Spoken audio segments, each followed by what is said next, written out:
Welcome to This Explainer. Today, we're doing something really interesting. We're taking an impartial, thematic look at a highly opinionated and, frankly, very polarized piece of online commentary. We're going to unpack a recent video from the YouTube creator known as the Cyberpunk Dingo. In his video, the creator offers a harsh, vehement critique of the Australian government's recent policy decisions regarding the Islamic community. Now, our objective today is absolutely not to take a side or endorse any of these viewpoints. Instead, we're here to break down his arguments, understand the exact structure of his critique, and examine how he uses personal narrative and cultural observations to build his case. Okay, let's dive into this. Here is our structured roadmap for today.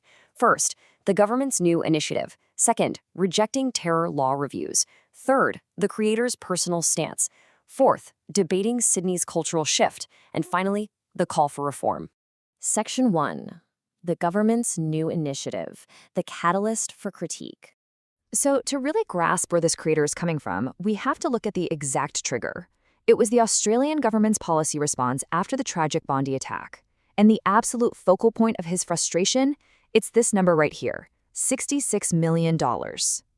Now, the government is allocating this massive sum toward programs designed to combat Islamophobia and support the local Islamic community. But for the creator, he absolutely doesn't see this as a protective measure for a minority group. Instead, he views this as a deeply misguided investment, and he opposes it completely. Let's actually break down where all that money is going, based on the source. We're talking about the appointment of Special Envoy Aftab Malik, dishing out multicultural grants, setting up an education task force for schools, and rolling out specialized training for politicians, public servants, and even law enforcement. Oh, and it also includes improved reporting pathways to the Australian Federal Police, plus mental health funding. So the government pitches this as a way to make sure every Australian feels safe and respected. But, the creator sees this in a totally different light. He argues that this whole initiative is literally an attempt to, in his own words, brainwash children and whitewash institutions, basically making it harder for everyday citizens to criticize the religion. Moving on to Section 2. Rejecting terror law reviews, policy versus politics.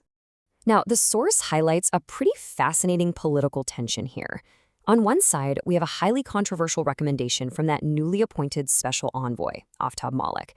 He actually suggested amending the definition of a terrorist act so it relies less on ideological, political, or religious motivation, basically arguing that the current definition is discriminatory.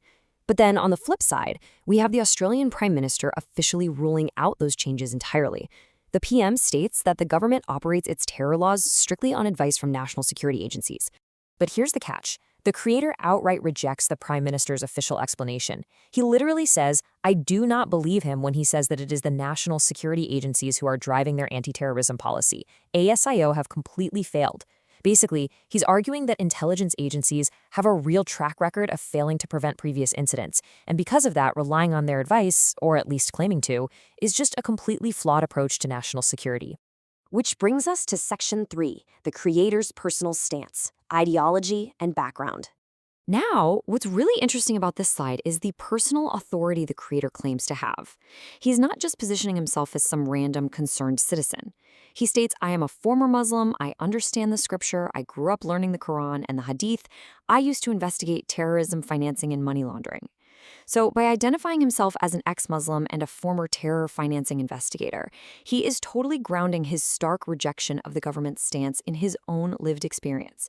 He's essentially telling his audience, look, my criticisms aren't based on ignorance. They're built on a deep insider understanding of both the theology and the security risks involved. And building right off that background, he completely throws out the conventional definition of Islamophobia. He reframes the concept entirely. For him, Islamophobia is a weaponized word. He sees it as a form of propaganda used by governments and institutions to just silence legitimate debate and stifle any criticism of Islamic customs, like the alleged creation of informal Sharia courts. From his point of view, respect for any ideology has to be earned, not just mandated from the top down by government policy. All right, Section 4, Debating Sydney's Cultural Shift, a Tale of Two Perspectives. So, the critique now shifts gears from government policy to the actual on-the-ground cultural changes happening in Sydney. To make his case, the creator pulls up a viral video from a Muslim TikToker who is just incredibly enthusiastic about the city. This TikToker says, I would strongly suggest Sydney, Australia. This city in specific has a very strong Islamic community. All the food is effectively halal. You do feel like you're in a Muslim country. The TikToker is just openly praising the city for having plenty of mosques, the visibility of hijabs, and this dense, super welcoming Muslim population that makes it an ideal spot for someone of his faith to move to. And this brilliantly illustrates the core tension of the creator's entire video, because he takes those exact same facts, the mosques, the halal food, the tight-knit community, and looks at them through a completely different, highly adversarial lens. Reacting to that TikToker, the creator says, they love their little Islamic enclaves where essentially it is run by Sharia law. This is a type of slow takeover. He's looking at the exact cultural integration the TikToker was praising, and he's viewing it as a direct threat. He argues that minority groups are seeking all the perks of a Western democracy while completely isolating themselves into sectarian enclaves. Finally, we arrive at Section 5, the call for reform, demographics, and ultimatums. Tying all these cultural observations and policy critiques together, the creator leans heavily into demographics for his big finale. He points out that the Islamic population in Australia is roughly 3%, just 3%. And his core argument here is all about proportionality. He's asserting that despite being such a small minority, this demographic is somehow driving massive, sweeping cultural shifts. Like, for example, changes to food standards with widespread halal certification, and they're doing it without the broader public explicitly voting for it. For him, this is the hard evidence of that slow takeover he was talking about earlier. Based on this whole demographic argument, the creator issues a very specific hardline ultimatum. He states, there is no path out of this until immigration policy is significantly reformed so that we reduce the number of immigrants from Islamic countries. He is absolutely firm in his belief that without strict, immediate changes to immigration laws to alter the current demographic trajectory, the social cohesion and the core Western values of the country are literally at risk of collapsing. So by deconstructing this source material, we get a really clear look at the anatomy of modern, highly polarized political commentary. We've seen how government spending, national security debates, and cultural shifts all get filtered through personal ideology to create this stark, totally uncompromising narrative.